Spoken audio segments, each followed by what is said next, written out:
nchini Tanzania. Main campus inapatikana Kolandoto Shinyanga, kilomita 14 kutoka hapa mjini. Lakini pia tuna campus yetu ambayo iko Mwanza, inaitwa Kolandoto College of Health Sciences Mwanza campus. Lakini pia tuna campus yetu nyingine ipo eneo la Mkula, Simiyu. Na katika main campus tunafundisha kozi takribani 8 na kozi 6 ni za afya, 2 ni za ufundi. Kemo clinical medicine kama ambavyo unafuatilia kwenye kipeperushi chako, tuna nursing and midwifery, tuna medical laboratory, tuna pharmaceutical sciences, lakini pia tuna physiotherapy pamoja na radiology. Nitaeleza kimoja baada ya kingine. Clinical medicine ni kozi ambayo inashughulika na utabibu ama daktari kwa ngazi ya diploma. Kwa hiyo kozi zetu zote ambazo tunazifundisha ni kwa ngazi ya diploma na sio degree. Kwa hiyo vigezo vya kujiunga na kozi ya clinical medicine ni ufaulu wa kuanzia alama D katika masomo ya PCB ngazi ya form 4. Na huyu mtu akisha hitimu hiyo kozi ya clinical medicine, tunakuja kukutana na mtaalamu ambaye anaitwa clinical officer ama mtabibu ama daktari wa ngazi ya diploma. Bila shaka kila mmoja anaenda hospitali, huwezi ukamtofautisha daktari mwenye ngazi ya degree na diploma kwa sababu wote wanatibu. Lakini tukihamia kwenye kozi nyingine ya nursing and midwifery, ni kozi ambayo ni mwanafunzi amehitimu elimu ya kidato cha 4 na ufaulu wa kuanzia alama D katika masomo ya PCB kama kawaida. Lakini pia mwisho wa siku baada ya kuhitimu tunakuja kukutana na yule muuguzi na mkunga ama nesi. Hospitali wengi huwa tunaenda, yule ambaye anakuhudumia, ukilazwa hospitali ambaye anakuuguza, yule ndo mtu ambaye anaitwa nesi. Lakini pia ndo mtu ambaye huwa anachoma sindano na kadhalika.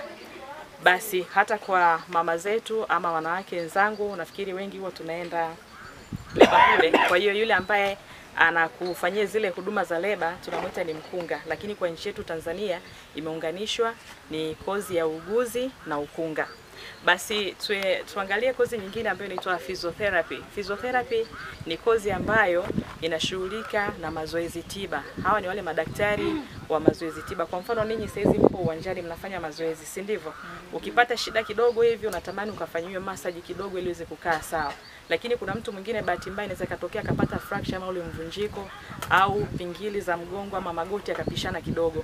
Yule physiotherapist ndio mtu ambaye anaweza akakufanyia mazoezi tiba mpaka ukaja kukaa sawa. Kwa hiyo hiyo ni kozi ambayo inafundishwa chuoni kwetu ambayo inaitwa physiotherapy, na baada ya kuhitimu mwanafunzi tunampata mtaalamu ambaye anaitwa physiotherapist. Kwa hiyo hospitali hivyo vitengo vipo, na ni mtu ambaye pia anaweza kufanya kazi katika maeneo tofauti tofauti, kwa mfano viwanjani, viwandani na maeneo ya migodini, kwa sababu hawa watu ni muhimu sana. Lakini pia tunayo kozi nyingine ambayo ni medical laboratory. Medical laboratory hao ni wale wataalamu wa maabara ambao wanapima kwa kutumia sampuli mbalimbali, aidha ni damu ama choo kikubwa ama choo kidogo na kadhalika. Baada ya mtu kuhitimu tunakuja kukutana na mtaalamu ambaye anaitwa laboratory technician, na mwisho wa siku vigezo elimu ya kidato cha 4 kama kawaida, lakini ufaulu wa kuanzia alama D katika masomo yafuatayo. Hapa kuna utofauti kidogo. Ile clinical medicine, physiotherapy na nursing vigezo vinafanana, lakini kwenye medical laboratory kuna utofauti kidogo. Lazima uwe na ufaulu wa somo mojawapo kati ya haya matatu: physics au engineering sciences au mathematics. Kwa hiyo ukishakuwa na mojawapo kati ya hilo unakuja kuunganisha na chemistry, biology na Kiingereza. Kwa hiyo hapo tutahitaji D4 katika hayo masomo. Kwa hiyo zingatia, kama una physics, hesabu au engineering sciences, unachukua mojawapo unakuja kuunganisha kwenye kemia, biology pamoja na Kiingereza. Hapo utakuwa na uwezo wa kusoma kozi ya medical laboratory ambayo tunakuja kumpata mtaalamu ambaye anaitwa laboratory technician. Basi kama kawaida tuna kozi nyingine pia ambayo inaitwa pharmaceutical sciences. Hapa pia kuna utofauti kidogo. Pharmaceutical sciences ni kozi ya ufamasia, na baada ya mtu kuhitimu tunakuja kukutana na mtaalamu ambaye anaitwa pharmacist ama mfamasia kwa Kiswahili.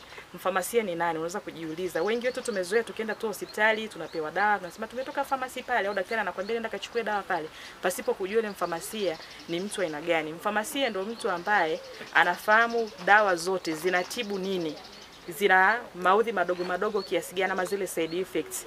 Kwa hiyo mfamasia pia ndio mtu ambaye pia anatengeneza zile dawa. Yaani zile dawa ambazo unapewa hospitali Kuna wafamasia ambao wamesoma zaidi wanaingia viwandani kwenye viwanda vya madawa, ndio watu ambao wanatengeneza, na ndio maana utakuta ukifika pale anakuambia hii utameza labda 1 mara 2, hii 2 mara 3, lakini hakikisha wewe umekunywa maji mengi sana. Hakikisha ule kwanza chakula ndipo unywe dawa, kwa sababu anajua yale madhara ambayo yanatokana na ile dawa ama zile side effects ama maudhi madogo madogo. Kwa hiyo mfamasia ni mtu ambaye pia anafahamu dozi. Mfamasia ni mtu ambaye anafahamu yale maudhi madogo madogo. Lakini pia mfamasia huyu ana advantage nyingine. Baada ya yeye kuhitimu hiyo kozi, aidha kwa ngazi ya certificate ama diploma ama degree, ni mtu ambaye pia cheti chake kinaweza kumuingizia kipato.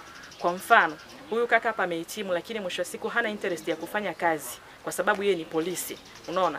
Lakini mwisho wa siku cheti chake kile, kuna mtu mwingine atahitaji kwamba akitaka kufungua biashara basi afungue biashara ya madawa. Hawezi kufungua kwa sababu yeye hana cheti. Inabidi aje kumwomba huyu, kwa bwana naomba nisaidie cheti chako.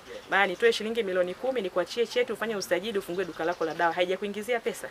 Kwa hiyo sasa, kwa mantiki hiyo, hata ninyi ambao mpo hapa unaweza ukafikiria ukaangalia cheti chako cha form 4 ukaona kwamba mbona kigezo kinanifaa, ukaenda kusoma kwa ajili ya kutarget biashara ya duka la dawa ama pharmacy. Unaweza kuliuza pia duka la dawa na pharmacy, tofauti yake ni nini?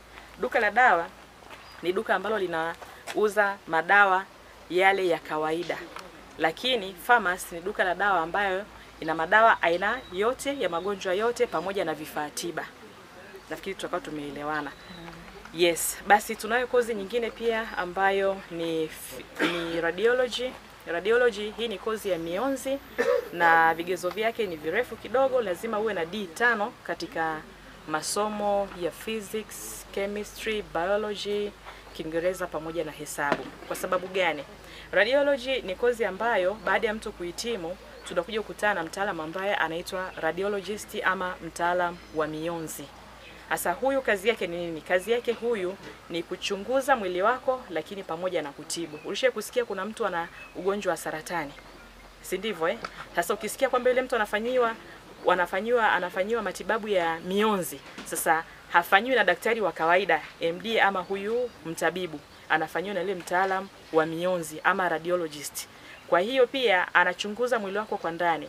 Anaweza kagundua kwamba labda utumbo wako umetoboka, figo lako moja limefeli, ini lako moja lishaanza kufeli, limefikia 99% kwa mfano, unaona. Lakini mtu ambaye anaweza kachunguza akagundua kabisa kwamba yale maumivu ambayo unayapata kwenye magoti yale, pasipo wewe kuelewa umekuaje na nini, kumbe kuna pingili zimepishana, uti wako wa mgongo ukikaa muda mrefu unaumia, yani ukinyanyuka hivi mpaka uje kusimama labda utembee kama hatua 10 hivi ndio unakuja kukaa sawa. Ni mtu ambaye anaweza kachunguza akagundua kabisa kwamba kuna shida gani kwenye mwili wako. Anachunguza kupitia nini? Kupitia vifaa mbalimbali, kwa mfano X-ray, ultrasound, MRI pamoja na CT scan. Nafikiri hilo neno sio geni kwenu. Basi ukisikia hayo maneno ya hivyo vifaa, maana yake sasa hawa wanaofanya uchunguzi na matibabu ndio watu ambao tunawaita radiologist. Nafikiri kila mmoja ameelewa. Hizo ni kozi zetu 6 za afya ambazo tunazifundisha Chuo cha Sayansi za Afya Kolandoto. Tuna kozi zingine 2 ambazo zipo chini ya VETA. Tuna kozi ya kwanza ambayo ni computer. Kuna watu ambao wanapenda kuspecialize kwenye computer from the scratch mpaka anapofikia ile level ya juu kabisa. Kwa hiyo hii ni kozi ambayo inamhitaji muhitimu wa elimu ya kuanzia darasa la 7 na kuendelea. Kwa sababu tunafahamu mtu akishajua kutumia kompyuta anaweza kafungua stationery, lakini pia mtu akishaweza kutumia kompyuta anaweza akaamua kufungua kilenge cha muziki. Tunapita huko mjini tunaona kuna watu wanaweka muziki kwenye kupitia kompyuta, si ndivyo eh? Kwa hiyo sasa huwa hatuachi wote, tunawachukua wote kuanzia darasa la 7 na kuendelea. Lakini pia tunayo kozi nyingine ambayo ni laboratory assistant ama msaidizi wa maabara, ama kwa lugha nyepesi ni maabara za viwanda. Hii ni kozi pia ambayo tunaifundisha chuoni kwetu, iko chini ya VETA, na ni kozi ambayo inamhitaji muhitimu wa elimu ya kidato cha 4 mwenye cheti ama kuanzia D2 na kuendelea. Kwa sababu gani? Hawa ni wale wataalamu wa kutengeneza bidhaa za viwandani. Yaani zile bidhaa zote za viwandani, aidha vyakula ama kitu gani, zinatengenezwa kule. Kwa mfano maji wanaotengeneza ni ambao wamesomea hii kozi ya maabara za viwanda. Kwa mfano biskuti, kwa mfano kutengeneza kemiko mbalimbali, yani zile bidhaa kwa ajili ya masuala yote ya viwandani, sio kwa ajili ya maabara zile za binadamu. maana yake ni watu ambao wametokana na hii kozi ya laboratory assistant ama maabara za viwanda kwa lugha ambayo ni nyepesi. Kwa hiyo sasa kwa nini nimezungumza na ninyi? Ni kwa sababu tunaamini kwamba wengi wenu mnatamani kujiendeleza pia kwa ajili ya kujifunza hizo fani za afya, lakini pia mna ndugu, jamaa na marafiki ambao wana watoto wao ama watoto wenu pia ambao kuna wakati ulikuwa unaanza mwanao aje kusomea fani za afya pasipo wewe kujua kwamba anatakiwa asomee kitu gani. Sasa leo maana yake sasa nimekuhabarisha kuhusu hizo kozi ambazo zinapatikana chuoni kwetu, lakini pia nimekupa elimu kuhusiana na hizo kozi. Baada ya mtu kuhitimu akishasoma anakuja kuwa nani. Sasa na baada ya hapo pia niwatangazie fursa. Kuna watu ambao wanatamani sasa kuwa wataalamu wa afya huko mbele ya safari, kuandaa mazingira ya kustaafu ama kwa ajili ya kufanya biashara na kadhalika. Basi mwisho wa siku karibu sana Chuo cha Sayansi za Afya Kolandoto. Lakini sio hivyo tu. Kuna watu pia wapo katika maeneo tofauti tofauti. Najua kuna wengine wapo kwenye mitaa tofauti tofauti ama kata tofauti tofauti. Basi naomba pia muwafikishie ujumbe. Kuna mtu tu anaweza akazungumza, bwana nina mtoto wa ndugu yangu pale natamani asome lakini sijui asomee nini. Basi wewe muulize tu vigezo, ufaulu wake ukoje. Basi mwisho wa siku kwa sababu tayari nimesha kuelimisha, kwako itakuwa ni rahisi kumwambia asomee kozi gani.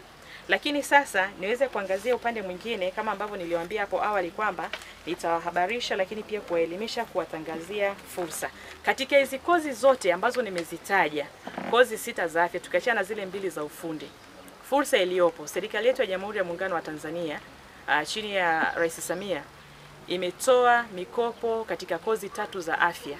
Yaani tumeshazoea kwamba ile mikopo inaenda tu kwenye wale ambao wanasoma ngazi ya degree, si ndivyo Lakini kwa sasa hivi ngazi ya diploma pia wanapewa mikopo. Kozi ambazo zina mkopo wa serikali ni medical laboratory, lakini physiotherapy pamoja na radiology. Kwa hiyo cha kufanya ni kuomba hiyo kozi. Ukishapata kwenye chuo husika, Chuo cha Sayansi za Afya Kolandoto, basi baada ya hapo unaomba mkopo kwenye bodi ya mikopo. Maana yake hata kama ilikuwa unahisi kwamba hutaweza kumudu zile gharama, basi mwisho wa siku serikali inakusaidia kulipa mkopo ule ambao unatoka ni wa 100%. Kwa sababu gani serikali imetoa mikopo kwenye hizo kozi? Wataalamu wamepungua. Tuna vituo vingi vya afya na azma ya serikali kuleta hospitali ya manispaa ama hospitali ya rufaa kule Mwanza. Maana yake wewe moja kwa moja huduma zako zipatikane pale. Na ndio maana hata ukijaribu kufuatilia swala la ajira za afya, hata wale madaktari wenye MD wanaajiriwa kwenye vituo vya afya. Ni kwa sababu wanahitaji huduma zile rahisi kuliko mwananchi aanze kusafiri umbali mrefu, na mnajua kabisa kwamba ugonjwa huwa hauna hodi ama hauna maandalizi yoyote. Ukiukuta muda wote hata kama ni saa 8 za usiku inaweza katokea mfukoni hauna kitu. Kwa hiyo sasa hawa wataalam wa physiotherapist ama radiologist pamoja na laboratory technicians wamepungua kwa kiasi kikubwa. Kwa sababu gani? Wanafunzi wengi wanakimbia masomo ya sayansi wakiwa huko shule za sekondari. Na hata sisi pia Chuo cha Sayansi za Afya Kolandoto tuna kampeni ya kupita kila shule ya sekondari ambazo zinapatikana katika maeneo mbalimbali hapa nchini Tanzania, kuwahamasisha wanafunzi wasome masomo ya sayansi, lakini pia kuwapa elimu wanakuja kuwa kina nani. Hasa vivyo hivyo hata hapa hivi na mimi pia nimependa sana niwatangazie kufahamu kwamba kuna mikopo kwa yule ambaye anahitaji kujiendeleza, ama kuna mtu mwingine tu nafahamu familia yake iko duni lakini mtoto wake kafaulu vizuri, ameshakaa nyumbani muda mrefu, mwambie aje chuoni kwetu. Kama vigezo vinaruhusu kwenye hizo kozi 3 ambazo zina mkopo wa serikali, aje kusoma, apply kwanza. Baada ya hapo pia hata sisi wenyewe tutamsaidia kuomba huo mkopo na mwisho wa siku atapata. Hiyo ndio fursa ambayo nilitaka niwatangazie, basi msikae nayo, pia mwasambazie na wengine ambao hawapo hapa, ndugu jamaa na marafiki, hata majirani pia ambao tupo nao huko katika makazi yetu ambayo tunaishi. Lakini pia tuna swala lingine ambalo niambia kwamba pia tutawaunganisha. Tutawaunganishaje? Ni rahisi sana.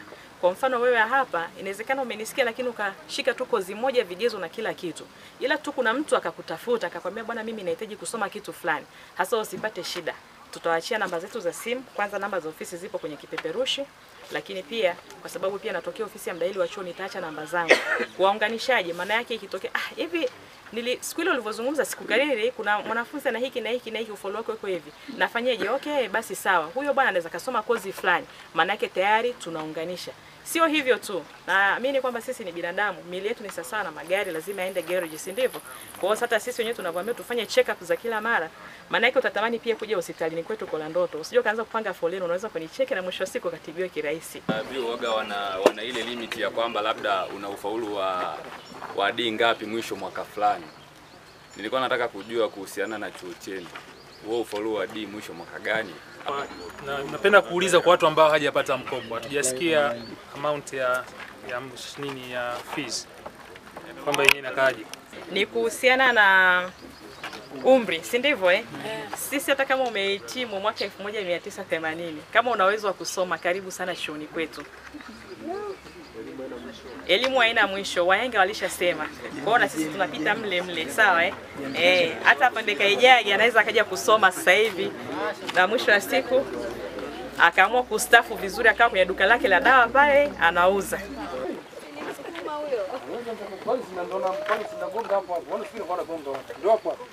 Kwa hiyo vyuo hivyo fursa. Hauhitaji hata kugombana na Afande OCD. Wewe ni ratiba yako, unaangalia ratiba unakwenda wapi? Shule. Au sio? Tunasema tuna fursa 4 Shinyanga. Kilimo, ufugaji, shule na biashara. Au sio? Sasa wewe kote uweze kama juu. Kutubeba juu. Ukimwona achana na hiyo. Umri wako kufanani na mambo yako. Wako wewe na familia, si ndio? Hakuna haja ya kusafiri kwenda Kisarawe kwetu kule mjini utafuta chuo. Utagongwa na gari kule na mwendo kasi. Kumbe hapa tu kwa ndoto unafika. Kwa Dar es Salaam utafuta chuo huko, si ndio? Fanya kwako utaishi kwa amani. La mwisho nenda muombe Mungu.